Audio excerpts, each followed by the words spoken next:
자, 영어는 자유의지, 다시 말해 지식의 세계, 의식적으로 정복할 수 있는 대상인가? 아니면 이 자유의지는 환상인가? 샘 해리스의 이야기를 통해서 영어를 한번 다시 생각해보는 시간을 갖도록 하죠. 샘 해리스라는 분은 프리윌, 자유의지라는 것은 일리스, 환상이라고 말하는 거예요. 우리가 자유의지라는 것은 바로 우리의 의지대로 뭔가를 성취할 수 있다, 할 수 있다라고 보는 거지만 실제로는 환상이라는 얘기죠. 그렇다면 영어의 세계는 어떻겠습니까? 우리의 의지대로 할 수 있는 것인가? 아니면 정해져 있는 것인가? A는 할 수 있는데 B는 할 수 없는 것인가? 누구는 쉽게 영어를 하는데 누구는 그렇게 해도 안 되는 이유는 무엇일까? 뭐 이런 생각을 한번 좀 가져볼 수 있는 시간이겠죠.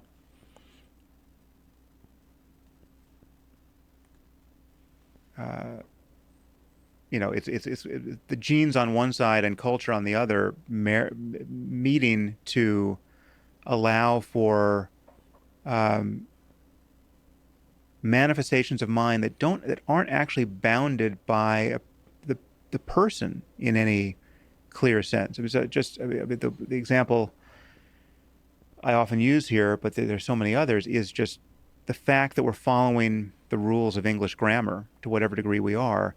It's not that we certainly haven't consciously represented these rules for ourselves. We haven't invented these rules. We haven't. I mean, there are norms of language use that we couldn't even specify because we're not grammarians. We haven't studied this. We don't even have the right concepts, and yet we're following these rules, and we're noticing as an error when we fail to follow these rules.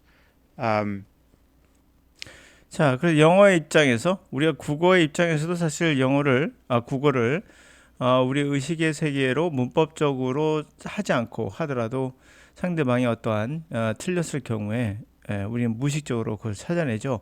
뭐 그런 이야기이긴 한데 영어를 영어하는 사람 입장에서 어떻게 보고 있는가? it's the genes on one side and culture on the other meeting to allow for manifestations of mind that. 자, 유전자라는 게 있고요. one side에는 the other side에는 문화라는 게 있어요. 이 두 가지가 meeting 만나서 allow for manifestations of mind, 마음을 우리가 정신의 세계를 발현한다 그럴까요? 정신의 세계를 발현하는 것을 가능하게 해줍니다. that aren't actually bounded by the person in any clear sense. 자, 근데 그것은 실제로 그 사람의 영역에 있는 게 아니죠. 명확한 의미에서 그건 사실 그 사람의 게 아니에요. 그 사람의 바운더리에 있는 것은 아닙니다. 그런 정신의 세계가 발현된다는 겁니다. 유전자에 의해서 그리고 문화에 의해서. So just the example I often use here, but there's so many others, is just the fact that we're following the rules of English grammar to whatever degree we are. 자, 또 그러한 예로서 내가 흔히 often use here 여기서 자주 이용하긴 했지만 so many others 많은 다른 것들이 있어요. Just the fact that 뭐 대화가 바로 그 같은 사실들이 바로 그건데요. We are following the rule English grammar 영어의 문법을 우리가 follow하고 있잖아요. Whatever degree we are 우리가 어떤 그러한 어느 정도의 정도라도 모든 정도로 우리는 영어의 문법을 따라가고 있습니다. 여기가 이제 우리가 생각해 볼 부분인 거죠. 맞아요. 우리는 영어의 문법을 우리가 할 때 나이도 또 여러 가지 그러한 정도에서 자, 표시를 한번 해드리죠. 자, 그렇게 우리가 follow하고 있다는 거죠. 이게 바로 이제 유전자라는 게 나오고요. 유전자적인 것과 문화적인 것이 합쳐 있는 것이다라는 거예요. 이 두 개 합쳐서 결국에 우리 정신의 세계를 발현하는데요. 실제로는 우리가 하는 게 아니라는 거죠. 우리의 영역에 명확히 있지 않는 부분인데 그 예로서 바로 문법이란 거죠. 영어의 그래머를 우리가 따르고는 있어요. 우리가 어떠한 정도라도 모든 정도에서 다 따라갑니다. 그런데 It's not that we certainly haven't consciously represented these rules for ourselves. 근데 we certainly 확실히 have consciously 의식적으로 represent this rule 이 룰을 우리가 나타내고 있는 건 아니거든요. 스스로 이 룰을 represented 표현하고 있는 건 아니에요. 여기서 의식적으로 말합니다. 확실하게 의식의 세계로 우리 문법을 하고 있지 않다는 거예요. 근데 우리 문법을 의식의 세계로 배우고 있죠. 그게 과연 가능하겠는가? 이 사람 이야기로는 이제 우리 특징을 잡을 수 있죠. 유전적인 것도 있고 문화적인 것도 있지만 의식의 세계로 이루어진 것은 분명 표출되는 것은 아니에요. 룰이. We haven't invented these rules. 그리고 우리는 invented 개발했다죠. 이러한 룰을 우리가 만든 적도 없고요. We haven't. I mean, there are norms of language use that we couldn't even specify. 자, 그리고 norms, language use, 언어 사용의 규범, 규칙, 기준 뭐 이런 것들이 있어요. 근데 우리가 couldn't even specify. 심지어는 우리가 명시적으로 보여줄 수도 없는 것들이에요. 우리가 생각하기에 뭔가 specify, 눈에 보일 수 있게끔 할 수 있다고 생각하잖아요. 그렇죠. 우리가 생각했을 때 보여줄 수 있잖아요. 주어, 동사, 목적어 이런 것이 보여주는 거거든요. 이 사람은 그럴 수 없다고 합니다. 심지어 왜 그럴까요? Because we're not grammarians. 우리는 grammarian, 문법학자가 아니기 때문이에요. We haven't studied this. 우리는 그것을 공부한 적도 없고요. We don't even have the right concepts. 그리고 심지어는 우리가 right concept, 문법에 대한 알맞은 정확한 컨셉을 갖고 있지도 않아요. And yet we're following these rules and 그런데 어떻습니까? 그럼에도 불구하고 우리는 follow 룰을 follow하고 있죠. we're noticing as an error when we fail to follow these rules. 자, 근데 우리는 그럼에도 불구하고 어떻습니까? 따르고 우리는 noticing, 알아챈다는 얘기죠.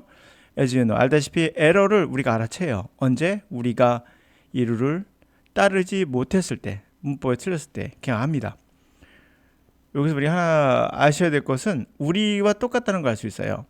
이들도 문법을 생각하면서 말하지 않고 문법을 생각하면서 글을 쓰고 있지 않다는 걸 알 수가 있죠. 또 하나는 문법 학자가 아니기 때문이란 말하고 있거든요. 이 사람은요. 문법 학자이기 때문에. 우리말의 모든 것을 여러분이 분석하면서 할 수 있겠는가? 우리도 그럴 수 있는가? 아니잖아요. 마찬가지라는 얘기죠. 문법적으로 우리말을 분석할 수는 있어요. 그래서 우리말을 분석하며 할 수 있어요 하면 제가 문법학자가 아니어서 이분 모르겠으나 우리말 할 때 목적격 조사 분석하며 하며란 말은 동시에 뭐뭐 하며라는 뜻으로서 이것은 동작이 어쩌고저쩌고 수는 가능할 수로서 어쩌고저쩌고 할은 미래형의 뜻이고 이렇게 해가지고 설명할 수는 있겠죠. 근데 우리 이렇게 하면서 하지 않고 있거든요. 할 수 있다는 편도 할 수 있었다 얻다로 해서 과거가 되거든요. 근데 할 수 있었다 그래 였다도 있고 였다 얻다 여러 가지 또 존재합니다. 과거형도 우리가 그것을 문법학적으로 분석하면서 말하지 않기 때문에 그래요. 근데 우리가 이걸 할 수였습니다 하면 이상해지거든요. 그냥 미묘한 차이를 느낍니다. 이런 것들은 사실 우리가 의식의 세계로 배웠다기에는 너무나 지나칠 정도로 완벽에 가까워요. 의식의 세계로 본다면 우리는 이것을 창조했다고 봐야 돼요. 의식적으로. 불가능한 이야기를 제가 하고 있는 겁니다. 그러므로 유전적으로 들어가 있다라는 노암 촘스키 이야기는 이걸 거부할 사람은 거의 없죠. 요즘에는요. 그리고 문화적인 요소는 당연히 합쳐지는 건 정상인 거고요. 그러나 유전적이라는 요소를 우리가 무시할 수는 없는 것이다. 네. 그러므로 이제 다시 한번 우리가 생각해 볼 필요가 있는 것은 우리가 과연 구조를 보고 이게 문법이에요. 그래머 의미를 해석하는 것이 암호해독인데 그게 구문독해라고 하죠. 이게 과연 자유의지죠. 공부를 통해서 우리가 영어의 세계를 정복할 수 있는 대상인가? 이것은 판타지라는 얘기죠. 누구는 됐다고도 얘기하지만 그 사람이 어느 정도까지 되는지 알 수 없고 그 사람이 10년 걸렸는지 20년 걸렸는지는 얘네 직접 본 적이 없죠. 그리고 그 사람이 영어를 한다 하더라도 이 사람이 얼마큼 그것을 구사하고 있는지도 우리는 알 수는 없어요. 판타지일 수 있다는 것은 자유의지로 되지 않는 부분이 있다는 거죠.